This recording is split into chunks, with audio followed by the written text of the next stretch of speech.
Yo, what's up? What are y'all doing tonight? It's me, your boy High Five Vega. 12 days of live streaming.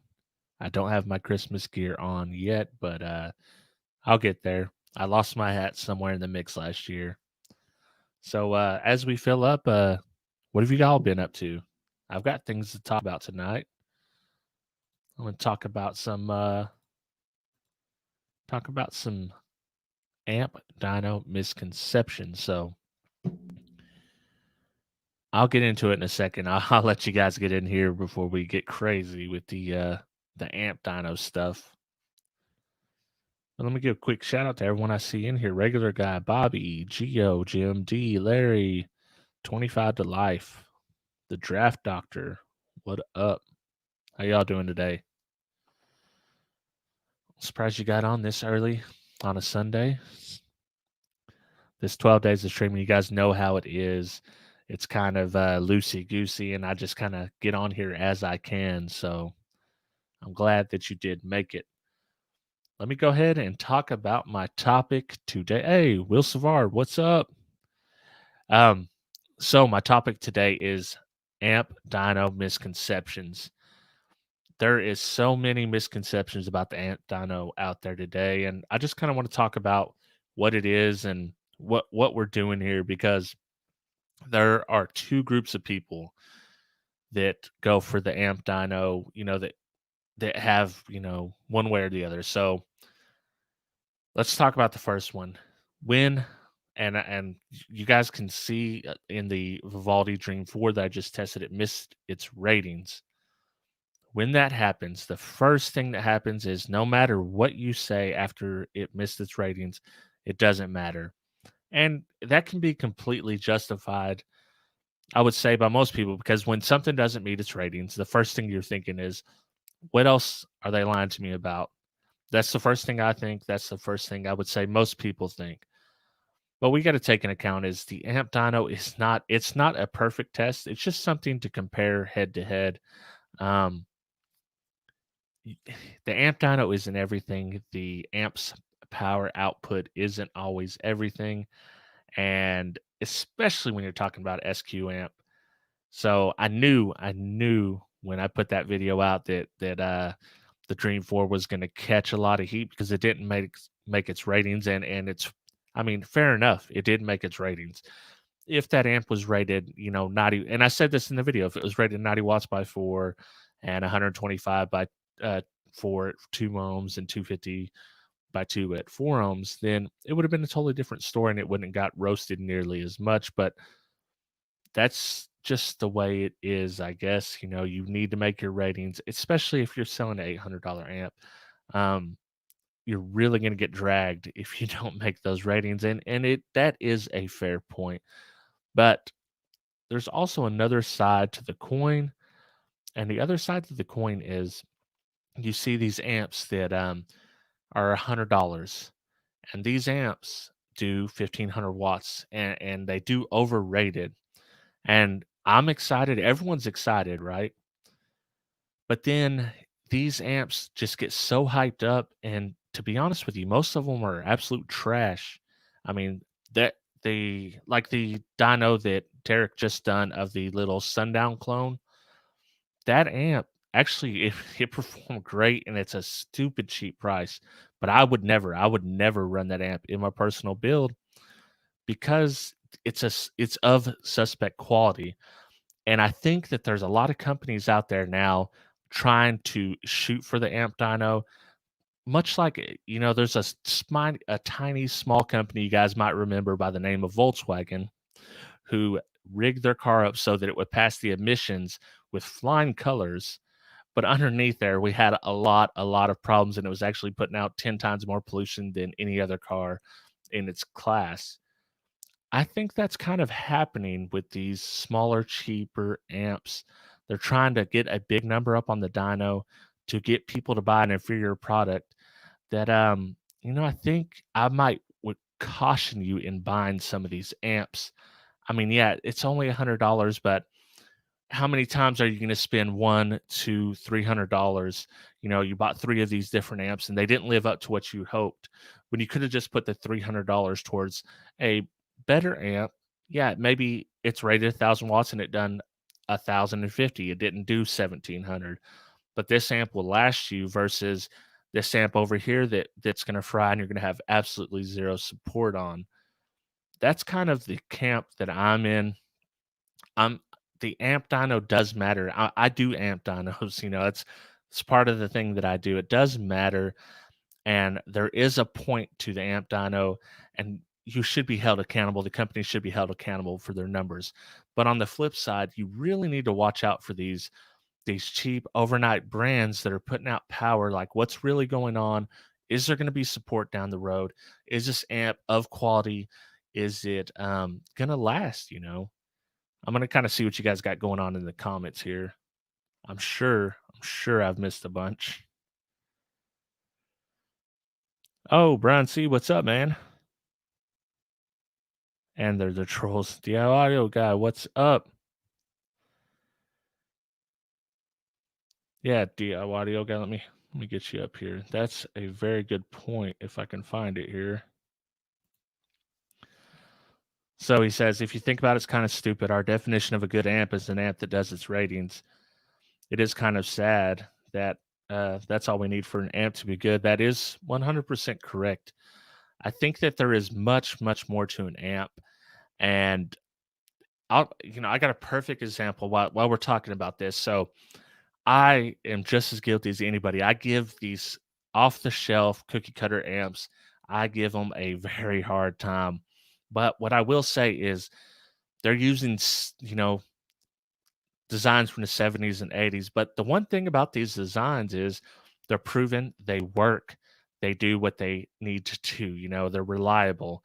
So that is one good thing about the cookie cutter amps, that some of them make. And when I'm talking about this, I'm thinking of specifically Boss Audio. They're notorious for overrating their amps. But I will tell you, the little Riot, the $90 amp, I think it is, that does about 1,000 watts, that thing is a that thing is almost bulletproof. Derek tried everything he could to fry it. He literally had to throw bare copper wire in there to fry it. That's kind of good. That kind of reliability and stoutness is awesome in a budget amp. And sometimes I want to recommend that amp more than any other because it does the power, it's reliable, and they're pretty much bulletproof, even though they're a simple design, and I give them as much flack as anybody. That's just a little food for thought for you guys out there. I don't know how you feel about that.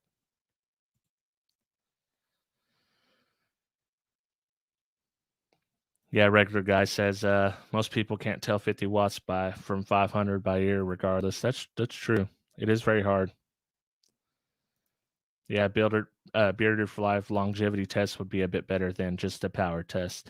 Although the one thing I do, I mean, I test these amps. I think that the power test, here's what you need. You need to put the power test in context, okay? So what we're doing in the power test is we're saying we have Derek has his specific conditions. I have my specific conditions. We both use a a power supply. I think Derek's using now along with his batteries. I use a power supply with batteries. Uh, we use pure resistive loads. We do the same test. Now, if Derek amp dynos an amp, every amp that he does are going to be in the same conditions. So you can compare. This is the very best this amp can do. You're not going to get these in real world conditions most of the time. The same for mine. Every amp that I test compared amongst each other is the very best conditions that I can get it in mine. When you get this in your car and you're trying to clamp them, of course you're not going to have power factor and all that stuff in, but you're not always going to get this amount of power that we're saying that you can possibly get. So you need to take the amp dynos in context. They are not saying if Derek tests an amp and it puts out 3,000 watts dynamic, that that does not mean you're going to get 3,000 watts in your car. I mean, you could possibly even get more at some points. You're probably going to get a lot less. So the amp dyno, that's just one to compare an amp to an amp on a test bench. A lot of people don't like that. They want it to be clamped in car. And I think most people that want to do that are SPL competitors. And I can absolutely see why they want to do that because you're not going to get these power ratings. But that's not what we're trying to do. And some people say, well, this test is better than this test. The in-car clamp test is better than the dyno test. And they're talking about a term lab where you are getting power factor in. Um, that test is better for an SPL competitor. The clamp test is better for an SPL competitor. The dyno test is better for, kind of a general audience, I would say. And the audio precision is the gold standard, which every manufacturer tests their amps on. Not everyone rates them from the powers they get on that test, but there there are three different tests for three different groups of people. The audio precision is a professional test for professional people's manufacturers. The amp dyno is kind of an enthusiast product, and that's what we're doing. We're showing the enthusiast what this amp can do at its best. And clamping with the term lab is for SPL competitors or people trying to get very loud. Three different things, all valid tests, all good tests, but you when you mix up the two and you say that clamping in your car on the turn lamp is better than the amp dyno. I totally disagree with that. They're two different tests, and you're comparing apples and oranges. Now, if you like this test better, I completely understand that you're competing SPL, and that's what you're doing, and you like this test better. But you can't say that test is better than this test, and I can't tell you that an amp dyno is better than clamping it in your car if you're an SPL competitor. And I'm just telling you, like, well, I think the dyno's better for that when really it's not. Testing in car is better for that person. So there's a lot of misconceptions out there. People get things misconstrued, and they want to. The real problem is they want to hate based on what they got off these ratings. It's like, well, your amp's crap because it was rated 1500 watts. It only made 1700 watts, and my amp's awesome because it was rated 1500 watts and made 1900 watts. That doesn't always speak to the actual quality of the product. Let me see what else we got going on in the comments here. I'm trying to get the good ones if I can. Yeah, Bearded Life. Totally agree. Power is important, but what's the point without durability? For sure.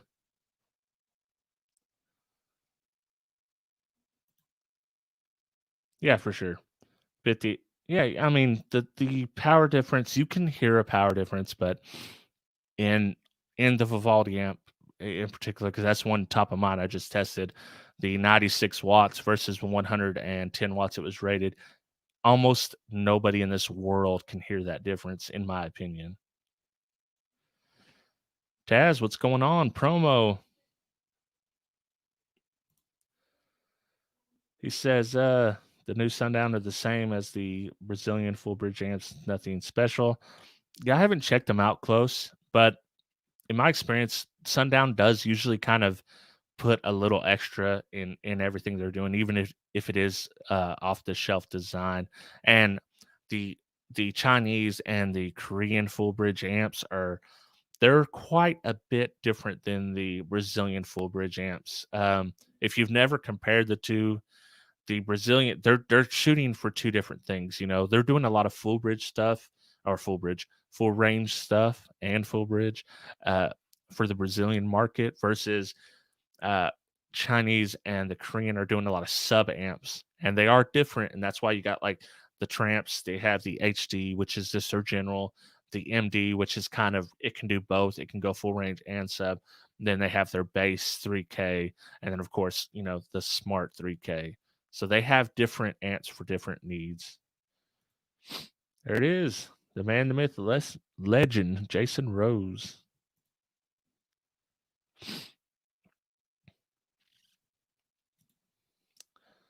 Chad says, "What about the HD 3000 Big D did? It was a very noisy amp." Um, I've got I played with and Derek actually sent me the MD 1800 tramps, and I can definitely tell difference on subs.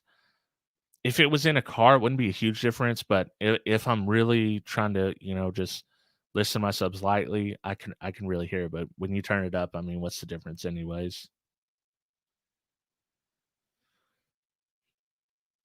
Let's see here. Rockford Fosgate Prime series. Yeah, man, those are nice. Yeah, dummy load versus a sub is a big difference. And what I was talking about earlier was the pure resistive load means that I'm keeping this at 4 ohms. We're going to see what this can do at 4 ohms. And when I'm doing that, you're getting the very best this amp can do at 4 ohms. As soon and if you don't know how resistance work or impedance works, as soon as you put a subwoofer on an amp, that impedance is going to float. Just playing it, it's going to go up and down with music. Putting it in a box, it's going to change. Pushing down on it, free air will change the impedance. So you're not going to get a constant solid impedance. And I'm glad he brought this point up uh, with a subwoofer. But if you're going for SPL, the term lab test would be much better for you because you're seeing what it's doing on a reactive load. And, resistive versus reactive. Resistive, you're going to get the very best this amp can do. Reactive, you you sometimes even get more at the same impedance when it reaches that, but it's going to change, and you're going to get significantly less at times. You're going to get maybe a little bit more at times.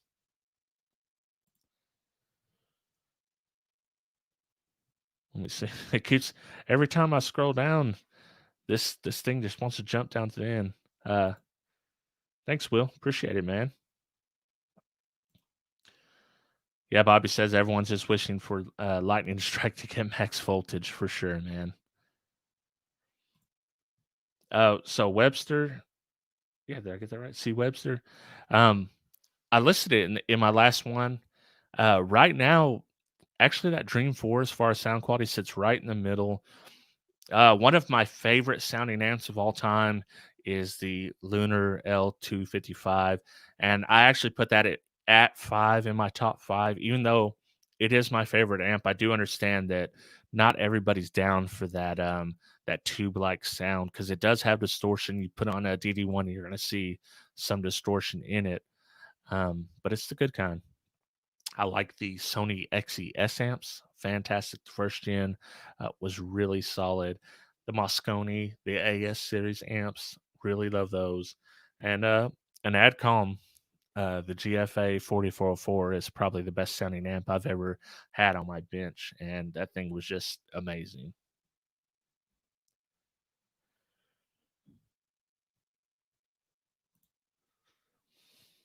Fred says, "What are your thoughts on Hertz Audio SPL show amps?" I haven't checked them out, man. I've heard that Hertz is a pretty solid brand, so, yeah, I mean, I think Dean likes them pretty well. He uses them.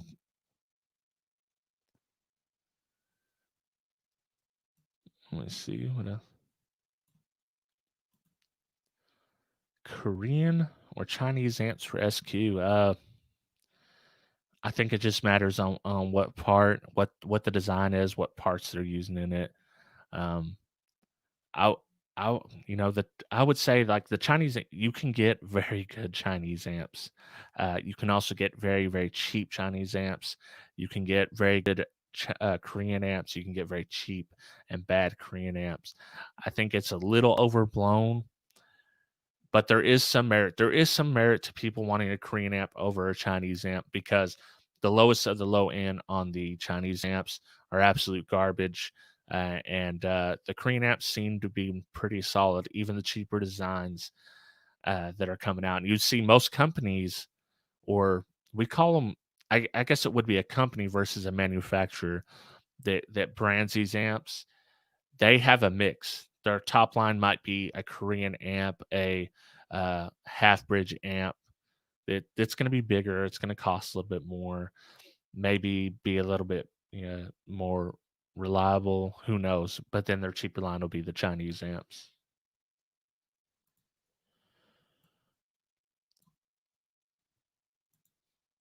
Yeah, Beveridge showed that the Korean full bridge was just 2 amps in one. Yeah, I mean, yeah, I remember that.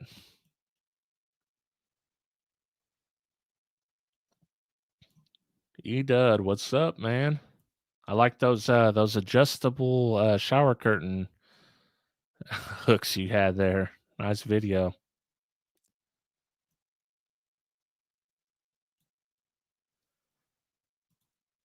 Yeah, yeah, bearded the MD 1800. That thing, it is inefficient, but that thing pumps out some power, man. So at we talk about sound quality on sub amps, and it when you start playing your subs over 130 decibels, if you can have a perception of sound quality versus another amp, your ears are much better than mine because once you get up to a very loud volume, and I know it doesn't seem like that to you guys, but 130 decibels is a very loud volume to be critically listening to subwoofers. And I think once you get to that point, I mean, the cat's out the bag.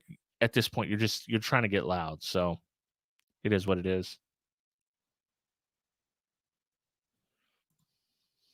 Bobby asks, has your subscribers gone up since you've teamed up with Dean on Thursday nights? Yeah, I've seen a little bump. I think just getting myself out there more, doing more live streams overall has helped. But yeah, I've definitely gained some subscribers from having Dean on, and then Big D is the number one guy to thank for subscribers because when he puts a video out, I usually get or he shares one of my videos, I get a bump there. And right now, I'm sitting at 9,000, almost 600 subscribers. So it would be awesome by the time this 12 days of streaming is over if I got 10,000. That'd be very cool to kind of celebrate that with y'all live. And I might do it anyways, even if it's later on. Thanks, Brian. Appreciate it, man. Yo, there he is. Brian Brian. Byron Chambliss, what's up? Dude Doolittle, what's up, man? All right, I'm just catching up. I'm trying to catch up.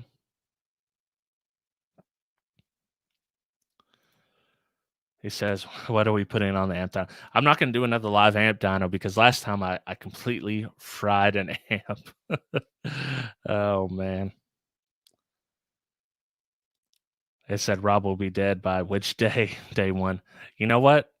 I was last year. I got a little tired towards the end, but I'm energized now. I feel good. So let's see who else. Oh yeah, my dude, Big D Wilson Audio Labs in the house. He says, don't forget to that a pure resistive load is also much harder than amp than a speaker. That is 100% true.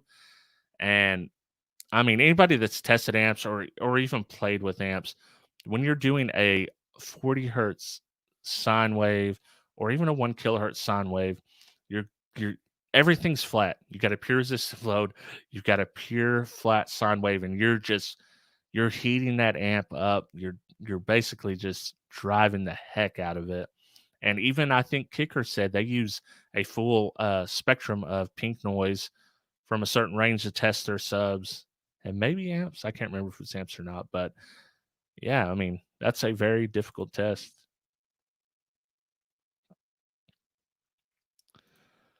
I'd heard a guy earlier trying to say that an amp won't produce rated power if hooked to a free air speaker. So that would only be true in the case, I think, of, it's just your impedance is going to rise. So it's going to rise and fall and it's going to go all over the place.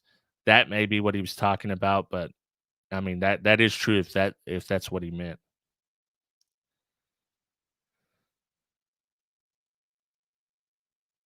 Let's see.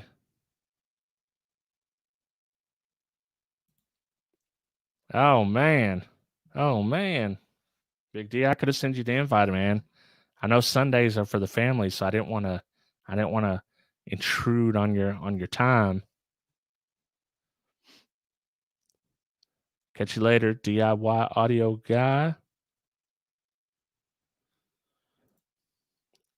Uh, Gregory Turner asks, "Is server in Vegas still of decent quality?" I don't know. They're not cheap. I'll tell you that. They got some really nice Stroker Pro 6.5 inch mid range or mid bass. Those things look super dope, but I don't know. I've never used them, and I haven't used anything of their new stuff, so I can't really speak to that, unfortunately.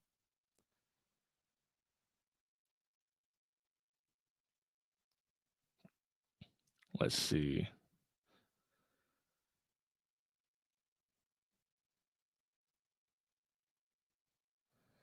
Oh, thanks, Jen. Appreciate it, man. Yeah, Bobby says 9.59. Yeah, right there, right there. They said you got all those new subscribers now. Blowing up an amp isn't too bad. Andrew, what's going on, man? Do you remember the Kicker KX 400 range? Yeah. The 400 X4. Yep, for sure. And I would say if he's back in line, I would say he's a little bit hard on these efficiency, the ants for the efficiency. Um, and this reason why.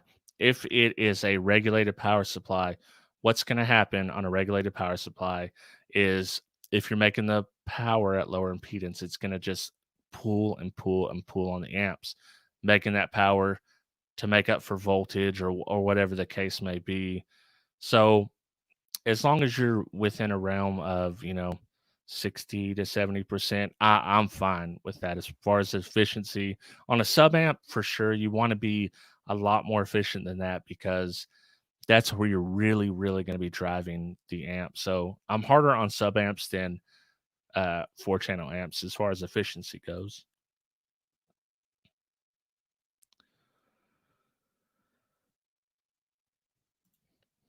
Yeah, Taz, he says he watched a quite a few videos on impedance rise, but there really isn't a way to lower its effect. And as far as I know, there's no way to do that either. Uh, Besides, just driving your amp to the dirt and hoping that it rises up enough that it doesn't destroy your amp.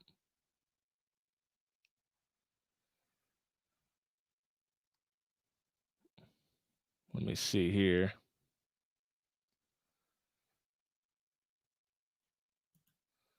Taz also says, I have to admit, Hi-Fi, Big D, and Five Star have put the cardio bug back into me. Oh man, I mean, I blame Big D for getting me in a car audio again once I was out. So, hey, man, you could blame me, and then I'll just roll the blame back up to D.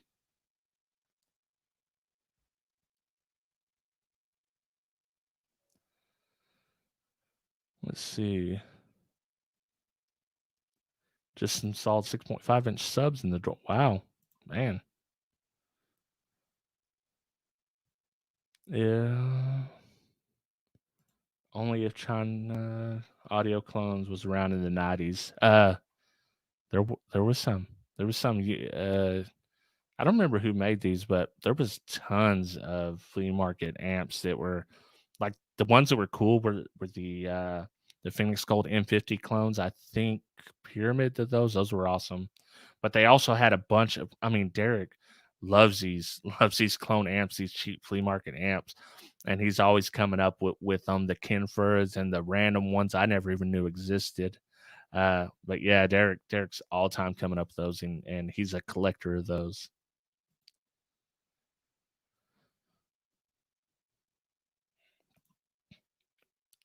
Yeah, the JL Audio RD 400-4 has 88% efficiency.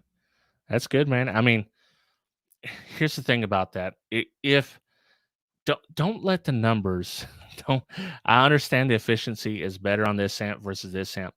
20% different efficiency in this amp, depending on whatever they're going to cost you, if they're different prices, whatever the case may be, that is not going to affect you in your everyday vehicle unless you're going to be running 4 or 5 of these 4 channel amps and you're really going to be driving them, and also you're doing a ton of subs.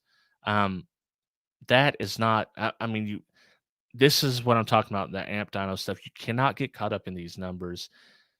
This is just to show you, I guess this is more efficient, this is less efficient. In a 4 channel amp, 20% efficient, yes, you'll probably get a little more power. It'll maintain its power or get a little jump in power. It'll be a little less strain on your battery, but one 4 channel amp should not make or break your electrical system. So go with the one you like the most. If you like the JL the most, 100%. awesome if you like the kicker. I don't think that that 20% efficiency would sell me at all one way or the other unless we're talking about a 2 to 3,000 watts subwoofer amp. That is where I draw the line on the efficiency, um, because that's when you actually need that efficiency. That's when you're going to make it work for you.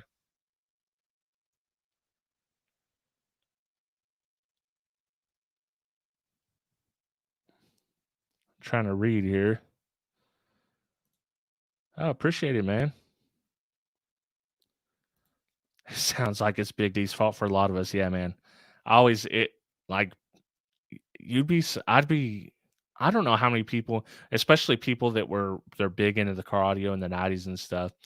Derek's videos in particular speak to everybody from that era, and he kind of got a lot of us back in the game. And now that I'm in the game and I loved all this old stuff and I wanted to check out all this old stuff, but now I see this new stuff and I'm like, oh man, this stuff's is better. It's better than a lot of the old stuff. And it got to me where now I pretty much run almost everything new. There is a few pieces that I do run old school still and still do collect a small amount, but they have to be special.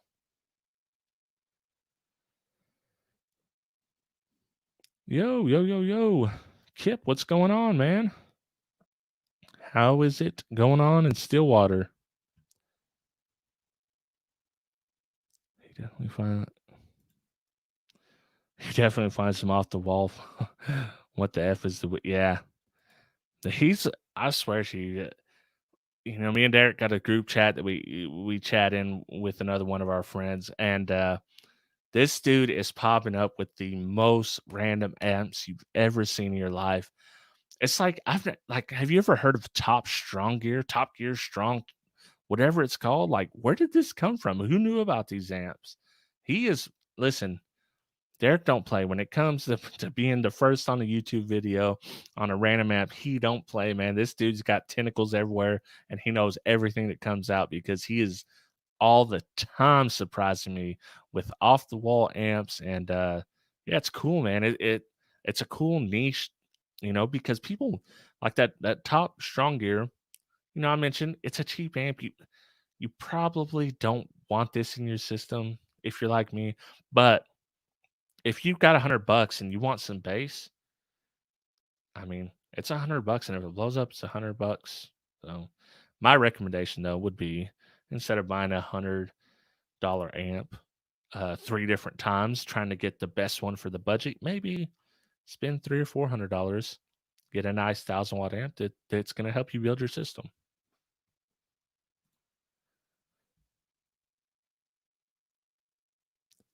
We got snow over here. Not hope everything hangs in. Yeah, man, it's snowing over here too. I took a video of it earlier. It's more of like a wintry mix here, so it's not too bad yet.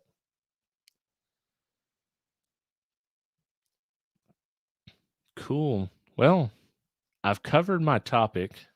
I said everything I wanted to say about the amp dyno misconceptions. Uh, you guys can take it or leave it, whatever you think. I'm just going to recap it real quick. So, the amp dyno doesn't mean everything. Saying as a guy that does the amp dyno, um, you can do the in-car test with a term lab versus the amp dyno. They're apples and oranges. The SPL guy, definitely you want to see what this does on a term lab on a reactive load. And the amp dyno is kind of the enthusiast, and we're showing you what this amp will do at its best on a pure resistive load, a pure sine wave. And you're not going to see these results in your car typically. And then you have the guys that are up here, and the manufacturers are up here with the audio precision, and that is the gold standard for testing amps. um, there's so much more control in that, so much more that I don't even understand about how that works. So Derek's a very technical guy, and he could tell you more about that. And I may even try to have him on this week if he's not too busy, and we can revisit this topic, and he can kind of have a rebuttal to the what I said about what I think about amp dynos. That might be a good video if you guys are interested in that. Definitely let me know. Um, so yeah, that's what I think about amp dynos, and the efficiency thing. if when you're talking about 4-channel amps, okay? So one with a 50% efficiency is a Class AB amp, and then you have a Class D amp that's 80 on the very top end, 80% efficient. That's very very efficient. Um, on a 4-channel amp, even 100 by 4 watt 4-channel amp, that is a minuscule amount in my opinion, and that shouldn't sway what you're wanting to do unless you're going to run like 4 of these 4-channel amps or 5 of these 4-channel amps. That's a very small amount of power. Now, if you've got a 2 to 3,000 watt subwoofer amp or more, because 3,000 watts like a normal 3,000 watts in 2020 is like what 750 watts was in 1990. In my opinion, that it's just the common amp. Everyone gets 3,000 watts now, so they're even 5,000 watts and greater. But once you step up to the 3,000 watt amp, efficiency does matter. 3,000 watt sub amp efficiency does matter at that point, and you are going to notice a difference in the two. Um, Now the 4-channel, it's not nearly as big a deal in my opinion.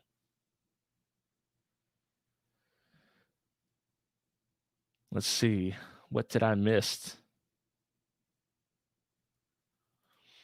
Next level guy is a really good duty house.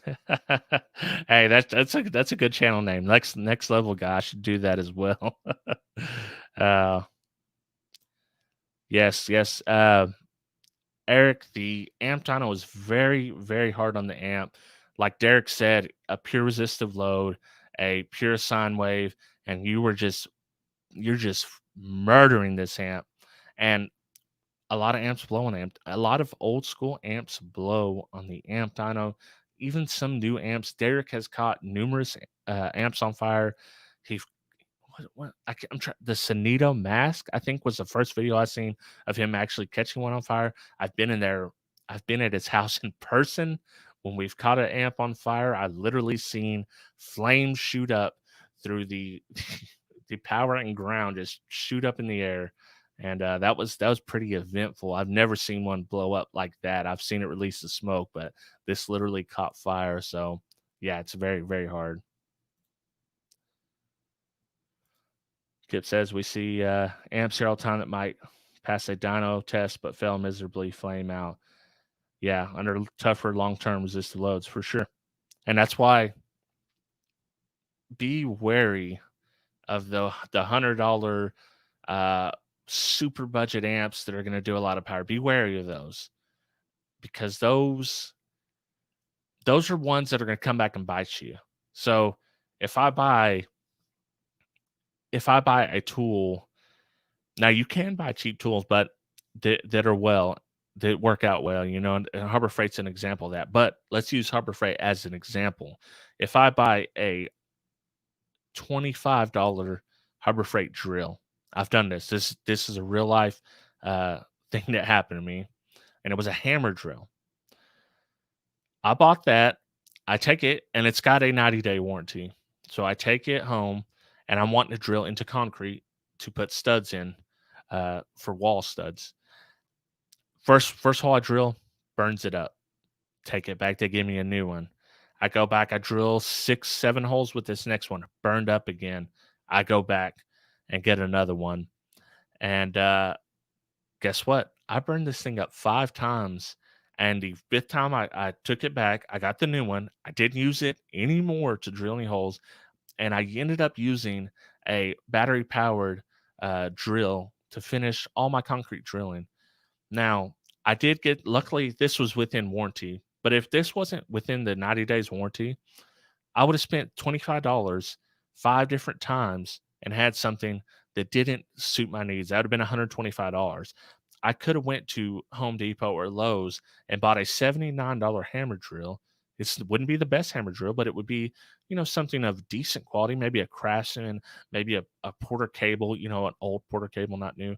And it would have got the job done and probably last me many more years after that. So there's a lesson to be learned. Be wary of buying the cheapest thing because the cheapest thing, the best budget, uh, item or amp or whatever you can find, a lot of times will come around and bite you in the end. You don't need the best quality, you don't need the highest end, you don't need the lowest end. You need something that is of quality and a affordable price. So just be very wary of the cheapest stuff.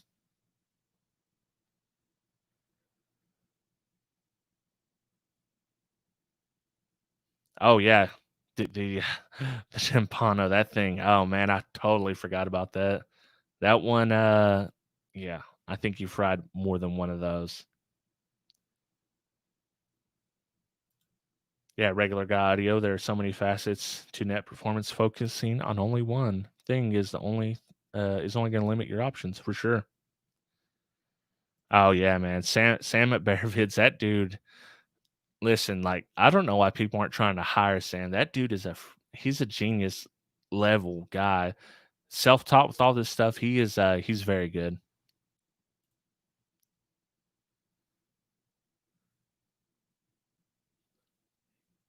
All right, man.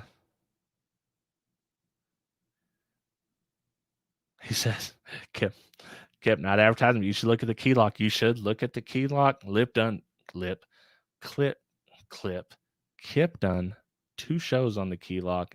It is that, it's that impressive. That is a very impressive piece of a kit. Oh, Jack says, "I use Metabo." Very nice. They make some of the very best grinders in the game.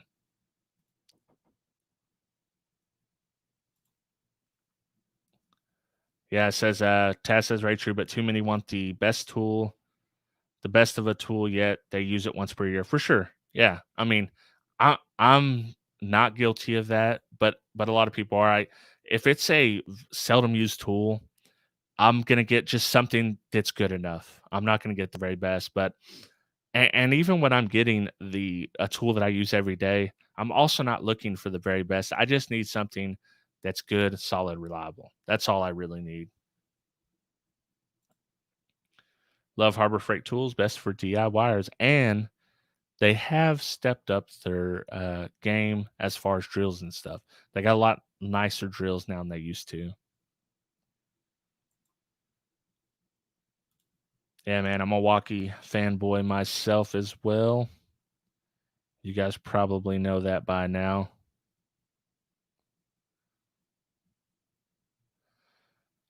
Cool, man. Well, I think that's it for the night.